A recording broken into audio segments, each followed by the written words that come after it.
ಅಲ್ಲ, ಯತ್ನಾಳ್ ಅವರು ಹೇಳಿದರೆ ಅದೇನು ಜಗತ್ತಿನ ಭವಿಷ್ಯನ, ಅಥವಾ ಯತ್ನಾಳ್ ಅವರು ಅಮಿತ್ ಶಾ ಅವರ ಪಿ ಎನ, ಅವರೇನಾದ್ರು ಇವ್ರ ಮೂಲಕ ಹೇಳಿಸಿದ್ದಾರೆ? ಏನಿಲ್ಲ. ಅವರು ದಿನಕ್ಕೆ ಒಂದೊಂದು ಹೇಳಿಕೆ ಕೊಡ್ತಾ ಹೋಗ್ತಾರೆ. ಯತ್ನಾಳ್ ಅವರಿಗೆ ಹೇಳಿಕೆ ಕೊಟ್ಟ ತಕ್ಷಣ ಅದಕ್ಕೆ ಅಷ್ಟೊಂದು ಇದನ್ನು ಕೊಡುವಂಥ ಅವಶ್ಯಕತೆ ಇಲ್ಲ. ನನ್ನ ಅಭಿಪ್ರಾಯದ ಪ್ರಕಾರ ಯಾವುದೇ ಕಾರಣಕ್ಕೂ ಭಾರತೀಯ ಜನತಾ ಪಕ್ಷ ಕಾಂಗ್ರೆಸ್ ಭಿನ್ನಮತೀಯರ ಜೊತೆಗೆ ಸರ್ಕಾರ ಮಾಡಲ್ಲ, ಮಾಡಕೂಡ್ದು.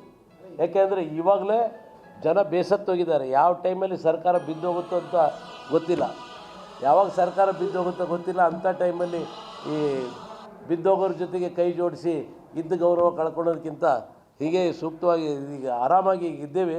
ಇವತ್ತು ಜನನೇ ಬೀದಿಗೆ ಬಂದು ನಿಂತ್ಕೊಂಡಿದ್ದಾರೆ. ಈ ಸರ್ಕಾರದ ಬಗ್ಗೆ ಜನನೇ ಬಂದು ಬೀದಿಗೆ ನಿಂತ್ಕೊಂಡು ಚೀತು ಅಂತ ಉಗಿಯಂಥ ಸಂದರ್ಭದಲ್ಲಿ ಯಾವುದೇ ಕಾರಣಕ್ಕೂ BJP ಪಕ್ಷ ಕಾಂಗ್ರೆಸ್ ಜೊತೆಗೆ ಕೈ ಜೋಡಿಸಲ್ಲ.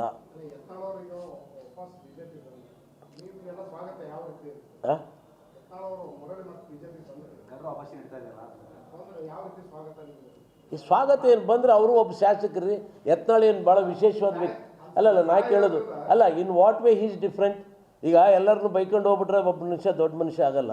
ನಾನು ಬಾಯಿಗೆ ಬಂದಂಗೆ ಎಲ್ಲರನ್ನೂ ಬೈಕೊಂಡು ಹೋದ ತಕ್ಷಣ ದೊಡ್ಡ ಮನುಷ್ಯ ಆಗಲ್ಲ. In what way is different.